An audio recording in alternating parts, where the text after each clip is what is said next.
Ngjyra e kuqe, një super këngë e këtyre muajve të fundit, na ka shoqëruar tashmë kur ju jeni zgjuar, duhet të ndjeni më energjik, jeni më të kthjellët, ora po afron drejt dietës dhe ne kemi zgjedhur të flasim për gjëra shumë të bukura, sikurse ju tham pak më parë, apo jo Klevi? Absolutisht, po, do të flasim për revistën, do të flasim për këtë le të themi mënyrë komunikimi shumë të rëndësishme, e cila sot në Shqipëri duket se po njeh dimensione të reja. Shumë revista në fakt janë në treg.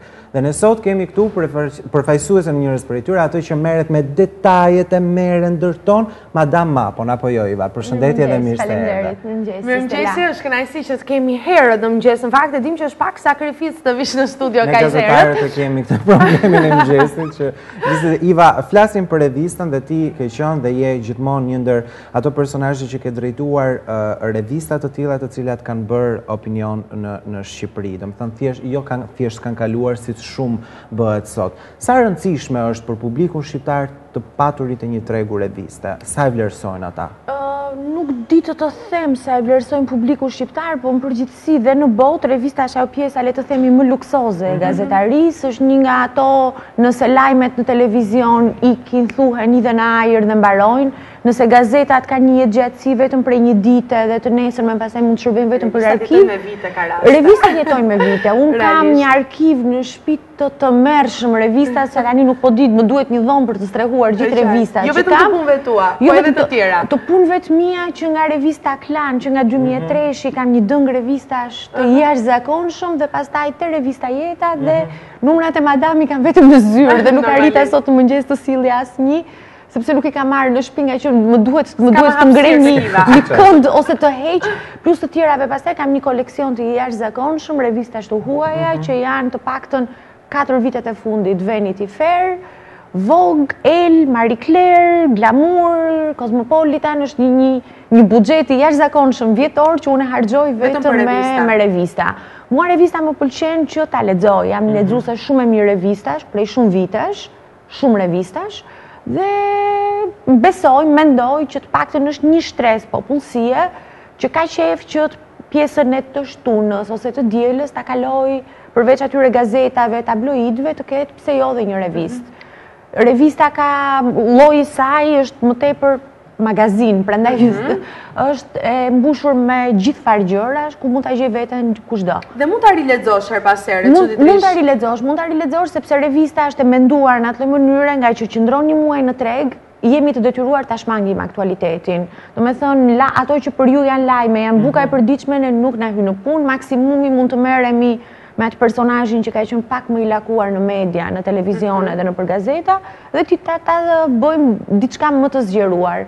Por që nuk është se ka aktualitet, nuk është kur aktuale, nuk është kur demode, mbetet. E vetmja gjë që mbetet, që nuk vlen për jetë gjatësi, janë trendet e modës, po dhe ato mund të të shërbejnë për të parë si jemi veshur para 5 vjetëve, si jemi veshur para 10 vjetëve.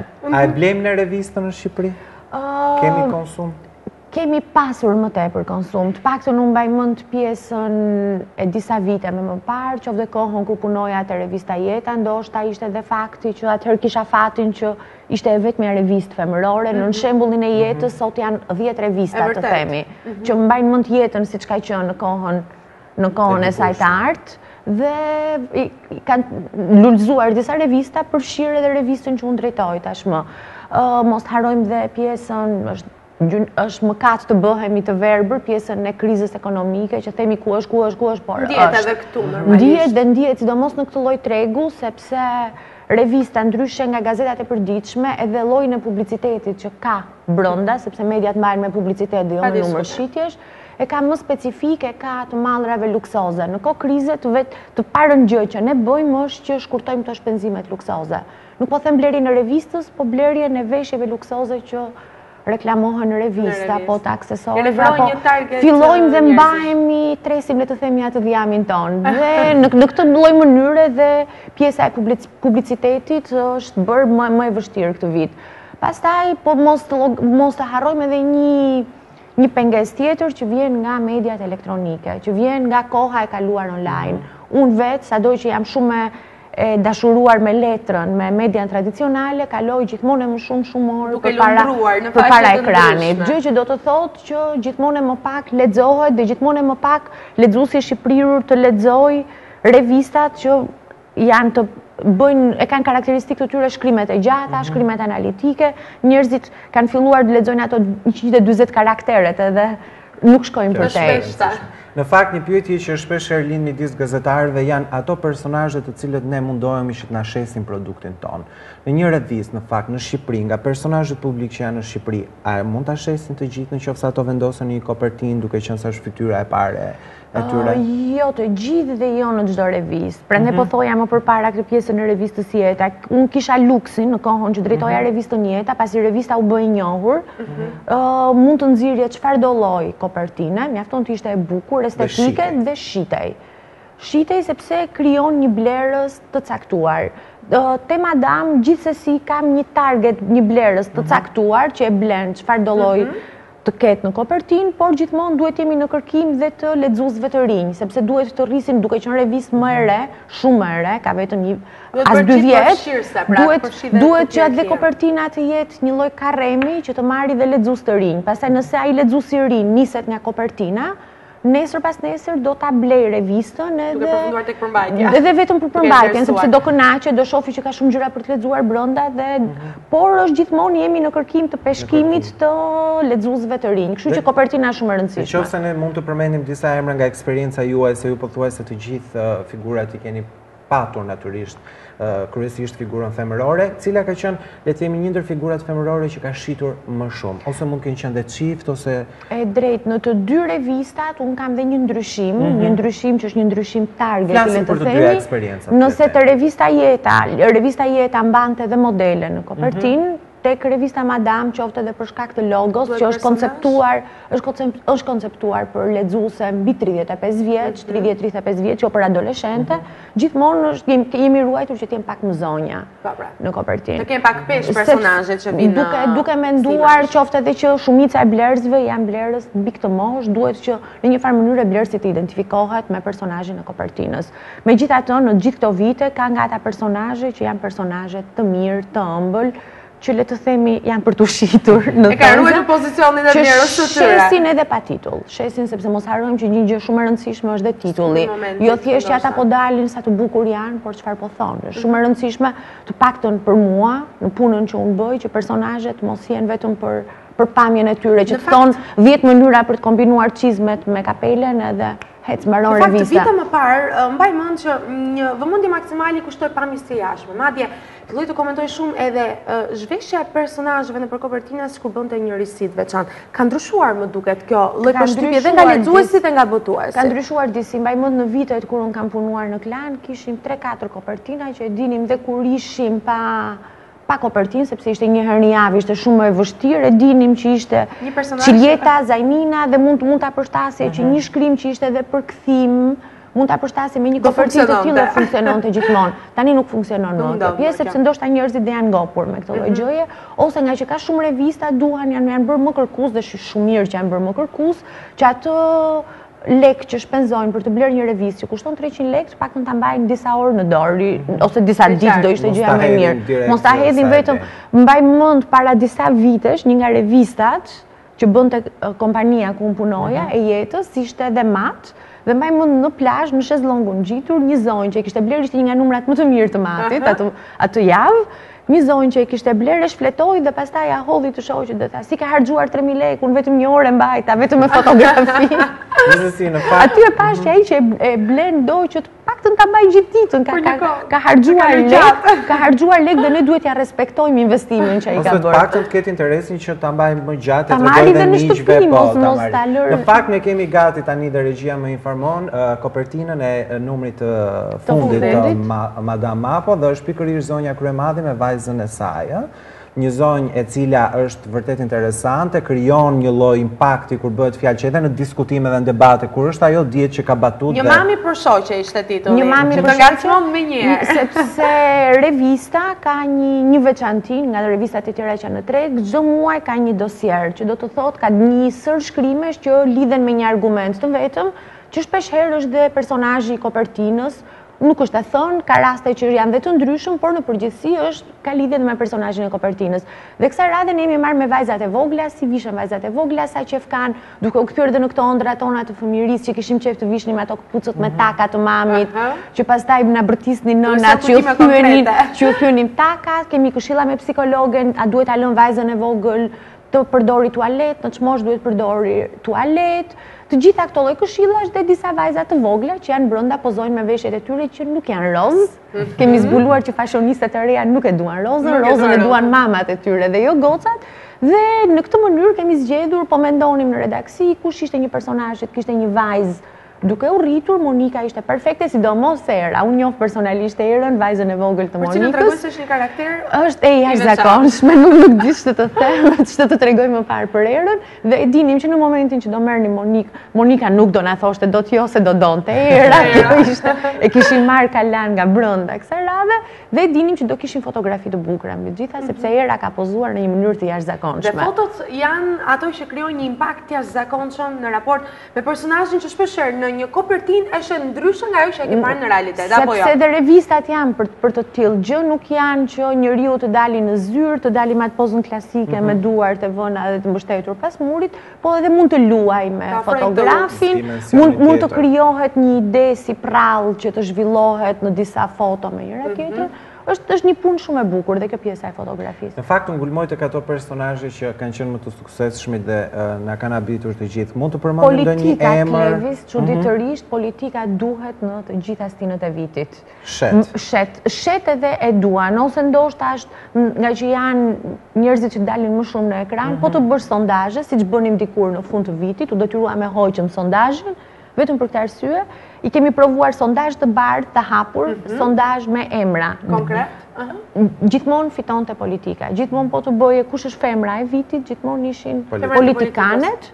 Pastaj fillonin vajzat e lajmeve, vajzat e spektakleve. Gjithmonë ishin njerëz që dilnin në ekran. Politika dhe më shumë nga gjithë në ekran. Por ti parë këto personazhe të politikës në një këndvështrim ndryshe të ose edhe ndoshta jashtë politikës. Nëse ti pyet kush është femër e arritur, për shumicën e njerëzve është një femër që del në ekran dhe sidomos politika që është metone shumë burrërore, shumë e fortë në Shqipëri është këto femra, le të themi që janë një idhull për të tjera që ja kanë dalë në këtë politikë të spikasin. Të spikasin tjenë aty ku janë, të mbajnë fort vendin edhe pse jo të ecin dhe më larg. Të ecin dhe më larg. Në fakt dihet dhe ne kemi diskutuar me kryeredaktorët të këtyre gazetave të fundjavës, natyrisht me informacione, dhe në qoftë se sot vazhdon të shesi Cilieta, Ingridi, Zajmina, të shesin vajzat të tjera të cilat janë këngëtare dhe natyrisht kanë një lloj target grupi që i ndjek, në revistë, cilët janë ato personazhe që shesin në të vërtet? A mund të shesi Zajmina, Cilieta, Ingridi, le po themi? Po sigurisht dhe kanë qenë kopertina të revistave dhe do vazhdojnë të jenë. Është normale, shesin revistat, si të shesin edhe për mua dhe vajzat e lajmeve. Ose të paktën në revistën që unë drejtoj, vajzat e lajmeve, ose në përgjithësi po bëhet si trend këto 2 vitet e fundit, gazetarët. Ka filluar që jeta e gazetarëve të jetë disi më interesante për publikun, për të parë. Të intrigoj. Se duke qenë se shihen stative, ose ndoshta sepse ju e dini, sepse edhe ju jeni në këtë fushë, intervistat e gazetarëve janë gjithmonë shumë të mira, sidomos intervistat me shkrim. Një gazetar dhe kur thot no comment, siç mund thot një personazh e thot shumë bukur, gjen një fjali shumë të bukur, bën gjetje. Dhe kur nuk thot asgjë, prap gjithsesi ti do kesh një intervistë të shkruar shumë bukur që lexohet me shumë qejf. Mund të them gazetarët, pastaj janë gjithmonë personazhet të spektakleve që janë në kulmin e tyre. Nuk shesin gjatë vitit, por duhet në momentin që janë në ekran dhe spektakli është në kulmin e vet, është gjithmonë shitje shumë e mirë revistash. Pastaj përveç këtyre janë një sër personazhesh të tjerë, le të themi të tipit Rudina Magjistari, që është gjithkohës në ekran, ka kaq vjet karrierë dhe është gjithmonë shumë e dashur, shumë e ëmbël, shumë e pëlqyer. Rudina është një nga ato personazhe që le të themi shet edhe pa titull. Mjafton një foto e Rudinës, e qeshur edhe revista është një revistë shumë e mirë. Është sepse ajo ka ditur të jetë për gati 20 vjet në ekran dhe të mos konsumohet, sado që në të paktën 3 vitet e fundit del për ditë, është ditë për ditë. Që është një risk i madh për hir të është një risk shumë i madh dhe shet shumë mirë sërish. Nëse do t'i ndalim në meshkuj dhe femra, edhe tregu e tregon që ka shumë pak revista meshkujsh. Pse ndodh kjo? Sepse meshkujt nuk janë të prirur të blenë revista. Në përgjithësi dhe revistat e meshkujve, edhe në përbot që shiten shumë sepse i blenë dhe meshkujt dhe femrat. Mund t'i blenë meshkujt, aq meshkujt sa blenë revista, pastaj i blenë partneret e tyre, për të kuptuar qoftë edhe botën mashkullore. Kurse një mashkull që lexon një revistë femërore për të kuptuar partneren është shumë i rrallë. Ta pranoj nuk është. Në fakt, a shet edhe ndoshta në revistat femërore është parë që edhe meshkuj janë përfshirë në kopertina. Janë përfshirë, disi më pak është shumë e çuditshme kjo mania e femrave. Femrat duhen të lexojnë femrat më shumë se sa të lexojnë meshkujt. E çuditshme pra, sepse kuriozitetin duhet ta kishin për meshkujt në këtë rast, apo jo? E kanë për femrat, e kanë qoftë sepse e duan, qoftë dhe sepse mund ta urrejnë. Nuk kanë provuar një personazh të revista Jeta, nuk mund të them emrin për momentin, që është nga ato lloj personazhesh që ose e duan, ose e kanë inat, ose e duan dhe adhurojnë një rreth i caktuar njerëzit, ose një rreth tjetër thotë u bë kjo, pse del kjo. Dhe kur i thash botusit në atë kohë që ta nxirën kopertinë, tha, po u bë ajo, tha, do thon pse e ke nxjerr. Pikërisht thash hajta provojmë një herë. Dhe ishte një nga revistat më të shitura, sepse e dija që o ta blinin edhe gjitha njerëzit që thonë u bë ajo të dalin kopertinë. Të shohin arsyet pse u bë ajo. Pse u bë ajo të dalin kopertinë dhe ishte një nga numrat më të shitur të revistës Jeta, pikërisht për këtë arsye sepse u bën të dyja bashkë. Ne femrat duam të lexojmë femrat. Do të lexoni femrat, ne meshkujve na linin hije, s'ka problem. Po jo, dhe meshkujt janë super personazhe, meshkujt janë të pakët. E pra, janë super personazhe. Ne në Shqipëri nuk kemi mitin e futbollistit, siç e kanë në Itali, që femrat vdesin shohin futbollist, nuk është se kemi shumë meshkuj spektakli, po të shohësh dhe televizionet, ko tankojmë në femrat, janë të mbushura me femra. Kështu që mund të thoni që jeni ju të diskriminuar në media. Në këtë rast. Ta bëj 8 marsin ti, tani 8 marsin e çunave. Në fakt, kohët e fundit në krahasim me vitet e kaluara ju e përmendët pak që ka një lloj rënje. A kanë ndikuar në fakt as tepet shqiptarët në këtë moment krizë për ta blerë një revistë, apo janë fanatik të cilët nuk lënë diçka tjetër pa e blerë dhe e blenë revistën? Në përgjithësi revista i drejtohet një shtrese, le të themi një shtrese të mesme sipër, sepse nuk është se kushton sa gazetat, kushton ka një kosto më të lartë. 10 fishin e gazetës. Nëse një gazetë është 30 lek, një revistë është 300, në plazh shkon dhe me çmim, në jug shkon edhe 500 dhe duhet të matesh mirë përpara se ta blesh, po sigurisht që ka ndikim. Ka ndikim kjo, ka ndikim segmentimi i tregut, ka ndikim dhe fakti sezonet. Në verë besoj, numri shitjeve është më i lartë. Rriten shumë më tepër, siç dihet që ka një periudhë diku nga tetori që njerëzit fillojnë mblidhen, nuk shiten dhe duhet të kesh gjithmonë një kopertinë shumë të mirë në shtator, tetor, disi nëntori, rritet dhjetori dhe fillon bie janari shkurti, sepse qoftë edhe nga festat, nga shpenzimet e festave. Reduktohen tek revistat. Reduktohen tek revistat. Dhe një pyetje e fundit Eva në fund të kësaj bisede për revistat, a kemi një konkurrencë në Shqipëri në treg revistash, apo kemi patur dikur dhe tashmë janë cilësuar disa lloj revistash si më të mirat dhe kemi dhe nga një anë më mirë që kemi, sepse fakti që ti ke konkurrencë të bën që ti jesh gjithmonë në gërmim, për të sjellë më të mirën, për të bërë kopertinën më të mirë, shkakton një lloj problemi, fakti që janë kaq shumë revista, jo më tepër te pjesa e shitjes ose te pjesa brenda redaksisë, sepse secili zgjedh targetin e vet, por shkakton problem te personazhet. Ne kemi një jetë ne jemi një popull 3 milionësh në fundit në Shqipëri, pak më pak me çka dal nga censusi i fundit, dhe numri i personazheve publike sigurisht do jetë shumë më i vogël dhe ka krijuar një lloj krize te personazhet, jo më tepër te pjesa e kopertinës, por te pjesa e mbushjes së revistës, sepse do duhet dhe nuk kanë faj dhe personazhet unë i mirë kuptoj, do duhet që të jenë brenda muajit të kthejnë disa përgjigje nëpër gazetat e fundjavës, nëpër revista, të bëjnë fotografi dhe i bie që për gjitha këto të lënë punët e tyre, sado që është, le të themi, një mirë përbashkët që atyre u bëhet publicitet, ne mbushim revistën, por që gjithsesi është një impenjim kohe dhe unë i mirë kuptoj se ka kaq shumë vende për të dalë dhe për të dhënë intervista që even mund ta kem shoqe, mund të kem shoqe dhe marrëdhënie shumë të mirë me një redaktore tjetër. Dhe të gjitha këto dhe i bie që të gjithë të shpenzojnë nga koha e tyre për një gjë që dhe mund mos t'u interesojë dhe të bëjnë qoka lart e poshtë për revistën për gazeta. Më tepër në këtë pjesë ka prishur punë hapja dhe lulëzimi i gjithë këtyre mediave. Jo vetëm revista, po dhe gazetat, mos harrojmë gazetat e fundjavës. Evolim, realisht. Dhe në fakt, po të shohësh në gazetat ndryshme roz, janë po të njëjtët personazhe që rivinë. Edhe shpeshherë edhe lexuesi lodhet, ti mund të kesh bërë një gjë shumë të bukur, një intervistë shumë të bukur, thjesht që shef të njëjtin personazh është i lodhur. Është i lodhur dhe s'do rrit ta lexoj. Aq më tepër që në pjesën më të madhe të rasteve gjatë fundjavave ndodhet të mos i blesh gazetat të revista, sikurse ti po e thoj pak më parë. Në website mund të lexosh gjitha informacionet, janë kaq të shpejta marrja këtyre informacioneve sa lexuesi i gjen të gatshëm aty. Mos ta harrojmë dhe një gjë tjetër që në Shqipëri ne kemi një problem jashtëzakonisht madh, që është problemi i shpërndarjes, është problemi i kioskave, që nuk kemi në gjithë Tiranën asnjë vend për të qenë kur të blesh typin. Unë që blej në 2-3 vende, në kohën që ka shi, ato mbulohen me plasmas, kapen me kapse anash, që është një torturë për shitsen që të filloj të zbërthej plasmasin. Ne jemi të varur dhe nga kushtet atmosferike. Unë nuk e ndjej shumë sepse jam një herë në muaj, po kolegët e mia të gazetave të përditshme e kanë një stres të jashtëzakonshëm. Një numër shumë i mirë gazete që mund mos shitet sepse gazeta është nën plasmas. Dhe ka vite që flitet për ndërtimin e kioskave dhe vazhdon të jetë një punë e zvarritur. Në fakt, edhe nëse referohemi kryeqytetit, imagjinojmë pas se duhet jetë në rrethet e Shqipërisë, realisht janë shumë të pakta në raport me atë çka prodhohet apo jo. Qoftë në përditshmëri, qoftë gjatë fundjavave. A e përballon një revistë koston e prodhimit? I bie që nëse nuk e përballon për një kohë të gjatë mbyllet dhe nuk ka pak media që janë mbyllur, sidomos në këtë periudhën e zhvillimit të shtypit elektronik, jo më larg se në janar të këtij viti në Greqi u mbyllën gjithë botimet e Kondenas, që është grupi më i madh i botimeve, u mbyll botimi në letër dhe kaloi e gjitha online.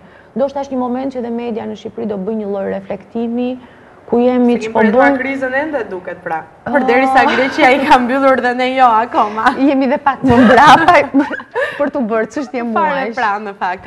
Dhe një pyetje e fundit, kurioziteti imi dhe natyrisht publiku është interesant. Kemi parë prej 2 o 3 edicionesh të mos gabojnë Dancing with the Stars? 3 edicione. 3 edicione plot. Natyrisht pjesë e familjes madhe të atij spektaklit jashtëzakonshëm që ne kemi përjetuar nga afër dikur, do të jesh prapë këtë vit apo sekret? Besoj se po. Jo, nuk ka asnjë sekret, thjesht me sa di unë është bërë një zhvendosje e datës së fillimit të Dancing, qoftë edhe për shkak të fillimit të fushatës elektorale.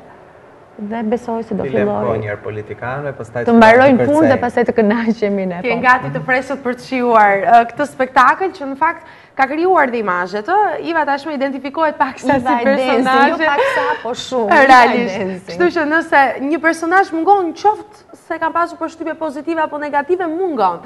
Kështu që është gjithmonë kurioziteti dhe e kemi vënë edhe në forume të ndryshme në internet që kanë filluar që tani të pyesin për personazhet, për Jurin, për këto. Po bile, madje mbaj mend që diku që nga fillimi i vitit kishin dalë në disa forume, fillon së shpejti dhe kur unë shkruajta në Facebook në një forum, fillon së shpejti. Shkruajta jeni sigurt që fillon së shpejti sepse ishte lajm si i dal nga brenda, të gjithë që u kthyen dhe më pyesin Iva do jesh këtë vit në Juri, nuk ju interesonte kur fillonte, direkt për të gërmuar çfarë ka për te, kush do konkurroj, këto pyetje të zakonshme. Kurioziteti i gjithmonë. Por gjithsesi puna ka filluar me kontaktimin e atyre personazheve sepse është një punë paraprake shumë e madhe. Klevi si e di sepse i ka ndjekur nga afër me pjesën e provave, palestrës dhe gjithë të tjera. Kërkon kohë derisa të konkludohet plotësisht dhe spektakli është një produksionet që punohet më tepër. Gjithë 3 të tilla mund të ketë në Shqipëri që punohet kaq shumë për muaj me radhë për të dalë në atë 3 muajsh live. Realisht është një punë shumë e madhe dhe e lodhshme për jo vetëm për personazhet që duhet të trajnohen, por edhe juve. Juve gjykoni, megjithatë përfshiheni shpeshherë është ai stresi, ndikimi emocional, pastaj gjykimet sepse është të çuditshme. Nga ajo që kemi parë në vitet e kaluar personazhet jo shpeshherë ta marrin për të drejtë ato që thua dhe thon kunjat, gjërat të tjera, janë edhe këto përplasje që ekzistojnë. Përplasjet po dhe pjesa ime ajo është, por gjithsesi është shumë e thjeshtë të durosh një 3 orësh, qoftë edhe stres. Përpara kamerave, po ta krahasoj me punën e kolegëve të mi, që janë gjithkohës të angazhuar, mua më duket pjesa më luksoze, sado që kam përballjen e parë edhe publike. Sigurisht, po. Iva, unë të falenderoj shumë për gjitha detajet që na solle. Ishte kënaqësi që të kishim në këtë fillim javë. Urime dhe ju për emisioni ri në ekran të ri, urime. Faleminderit shumë. Të dashur miq, me gjithë Ivën këtu ne po bëjmë edhe mbylljen për ditën e transmetimit në këtë ditë të hënë. Shpresojmë që ta kemi nisur javën mbar me informacionet që ne na duan dhe shpresojmë që t'ju kemi sërish nesër në fakt. Në fakt sot është vetëm e hënë, do të jemi bashkë deri të premten, 3 orë transmetim nga ora 7 deri në orën 10. Vazhdoni që ndronë në Channel 1, One Morning starton nesër në 7. Mirupafshim. Mirupafshim.